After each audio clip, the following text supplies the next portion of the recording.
दो देशों की कहानी, एक तरफ खुशहाली, दूसरी तरफ गरीबी। इंडिया और अमेरिका दोनों ही बड़े बड़े डेमोक्रेसीज हैं, जिनमें बहुत पोटेंशियल है। लेकिन जब बात इकोनॉमिक प्रॉस्पेरिटी की आती है, तो दोनों में जमीन आसमान का फर्क है। अमेरिका दुनिया की सबसे बड़ी इकोनॉमी है, जबकि इंडिया गरीबी और अंडर डेवलप्ड होने से जूझ रहा है। इतना बड़ा अंतर एक सवाल खड़ा करता है, इतनी रिच हिस्ट्री, इतने रिसोर्सेज और इतने टैलेंटेड लोगों के बाद भी इंडिया पीछे क्यों है? इसका जवाब हिस्टोरिकल, सोशल और पॉलिटिकल फैक्टर्स के कॉम्प्लेक्स इंटरप्ले में छुपा है, जिन्होंने इंडिया की इकोनॉमिक ट्रैजेक्टरी को शेप किया है। इन फैक्टर्स को समझना बहुत जरूरी है, ताकि इंडिया के 1.4 बिलियन लोगों के लिए एक प्रॉस्पेरस फ्यूचर का रास्ता बनाया जा सके। चलो थोड़ा रिवाइंड करते हैं क्लॉक को वापस ब्रिटिश राज के टाइम पे। सदियों तक इंडिया पे ब्रिटिश ने सिर्फ रूल ही नहीं किया, उसे सिस्टमैटिकली लूटा भी। इमेजिन करो एक रूममेट जो न सिर्फ तुम्हारा खाना खाता है और तुम्हारा सामान बिना पूछे यूज करता है, बल्कि उसे बेचकर प्रॉफिट भी कमाता है। कॉलोनियलिज्म नटशेल में यही था। रॉ मटेरियल्स को ब्रिटिश की इंडस्ट्रियल रेवोल्यूशन के लिए यूज किया जाता था और इंडिया की इंडस्ट्रीज बर्बाद हो गई। इस इकोनॉमिक ड्रेन ने एक्सप्लॉयटेटिव पॉलिसीज के साथ मिलकर एक ऐसा सिस्टम बनाया जहां वेल्थ इंडिया से बाहर जाता था, अंदर नहीं। 1947 में इंडिपेंडेंस के बाद भी कॉलोनियलिज्म के स्कार्स डीप थे। बर्बाद इकोनॉमी, टूटी हुई सोसाइटी और फिर से बिल्ड करने का बहुत बड़ा टास्क, ये लेगेसी इंडिया को मिला। मैं ये नहीं कह रहा कि कॉलोनियलिज्म ही इंडिया के इकोनॉमिक वोज का एकमात्र रीजन है, but it's like a pre existing condition, जिसकी वजह से दूसरी एलिमेंट से रिकवर होना मुश्किल हो जाता है। चलो फास्ट फॉरवर्ड करते हैं आज के इंडिया में।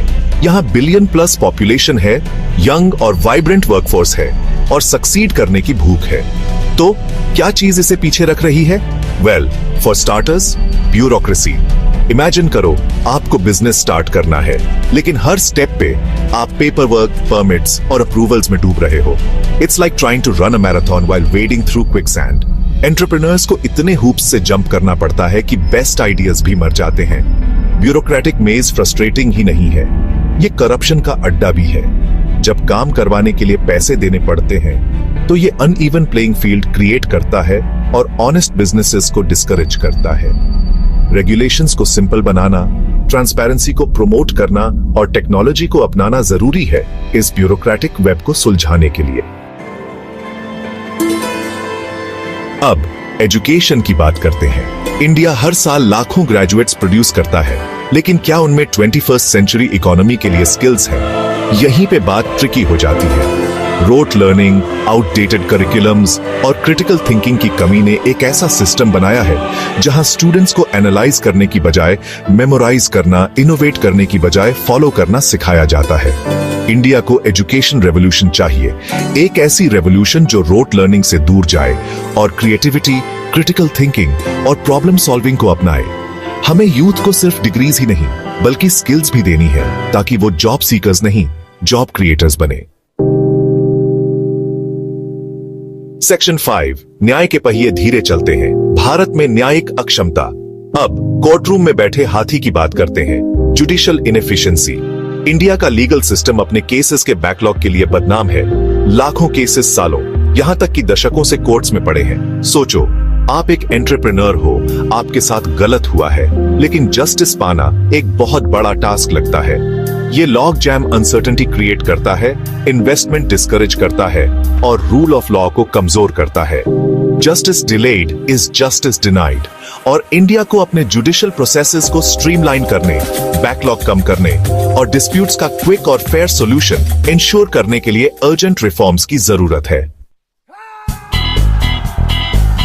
सेक्शन 6, 1 अरब सपने, 1 अरब संभावनाएं, भारत का युवा और तकनीकी उछाल। चलो अब डूम एंड ग्लूम की बातें बंद, अब सिल्वर लाइनिंग्स की बात करते हैं, क्योंकि इंडिया के पास बहुत कुछ है।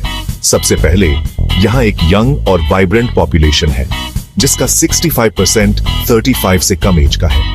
ये डेमोग्राफिक डिविडेंड टैलेंट, एनर्जी और फ्रेश पर्सपेक्टिव्स का गोल्ड माइन है। और फिर टेक बूम है। बेंगलुरु से हैदराबाद तक इंडिया टेक्नोलॉजी और इनोवेशन का ग्लोबल हब बन गया है। यंग इंडियंस कोडिंग कर रहे हैं, एप्स डेवलप कर रहे हैं और इंडस्ट्रीज को डिसरप्ट कर रहे हैं, एक ऐसी पेस से जो दुनिया का ध्यान खींच रही है। सेक्शन 7 स्टार्टअप बचाव के लिए परिवर्तन के उत्प्रेरक के रूप में नवाचार। टेक की बात करते हुए स्टार्टअप्स की बात करते हैं। इंडिया में रीसेंट ईयर्स में स्टार्टअप्स की एक्सप्लोजन हुई है। ई कॉमर्स और फिनटेक से लेकर हेल्थ केयर और एजुकेशन तक हर फील्ड में ये स्टार्टअप सिर्फ जॉब्स ही क्रिएट नहीं कर रहे हैं, वो स्टेटस क्वो को चैलेंज कर रहे हैं, इनोवेशन को फॉस्टर कर रहे हैं और इंडिया की प्रेसिंग प्रॉब्लम्स का सॉल्यूशन ऑफर कर रहे हैं। गवर्नमेंट ने भी स्टार्टअप्स का पोटेंशियल पहचाना है और स्टार्टअप इंडिया जैसे इनिशिएटिव्स लॉन्च किए हैं ताकि इन यंग कंपनीज को सपोर्ट, फंडिंग और एक कंड्यूसिव इकोसिस्टम मिले थ्राइव करने के लिए। सेक्शन 8 प्रगति में निवेश, बुनियादी ढांचा, शिक्षा और परे।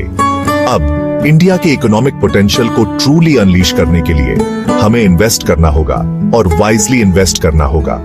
इंफ्रास्ट्रक्चर की है, बेटर रोड्स और रेलवे से लेकर रिलायबल पावर और इंटरनेट कनेक्टिविटी तक। एजुकेशन, जैसा कि हमने डिस्कस किया, को मेजर ओवरहॉल की जरूरत है।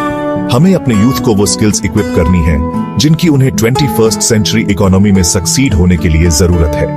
और हेल्थ केयर को मत भूलिए, हेल्थी पॉपुलेशन ही प्रोडक्टिव पॉपुलेशन होती है। अफोर्डेबल और एक्सेसिबल हेल्थ केयर में इन्वेस्ट करना सिर्फ मॉरल इंपेरेटिव नहीं है, ये इकोनॉमिक नेसेसिटी भी है।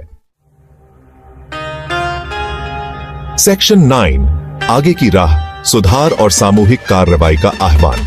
तो ये रही एक ग्लिम्स इंडिया के इकोनॉमिक जर्नी की कॉम्प्लेक्सिटीज में। ये चैलेंजेस की कहानी है, हाँ, लेकिन रेजिलियंस, इनोवेशन और एक बिलियन ड्रीम्स की कहानी भी है जो उड़ान भरने का वेट कर रहे हैं। आगे की रोड को बोल्ड रिफॉर्म्स, सस्टेन्ड इन्वेस्टमेंट और गवर्नमेंट, प्राइवेट सेक्टर और हर सिटीजन के कलेक्टिव एफर्ट की जरूरत है। ये एक ऐसा इकोसिस्टम क्रिएट करने के बारे में है जहां टैलेंट फ्लरिश कर सके, इनोवेशन थ्राइव कर सके और प्रोग्रेस के फ्रूट्स देश के हर कॉर्नर तक पहुंच सके। इंडिया की कहानी अभी लिखी जा रही है और ये हम पर डिपेंड करता है कि अगला चैप्टर क्या होगा। चलो प्रोग्रेस, प्रॉस्पेरिटी और सबके लिए एक ब्राइटर फ्यूचर की कहानी लिखते हैं। Peace out.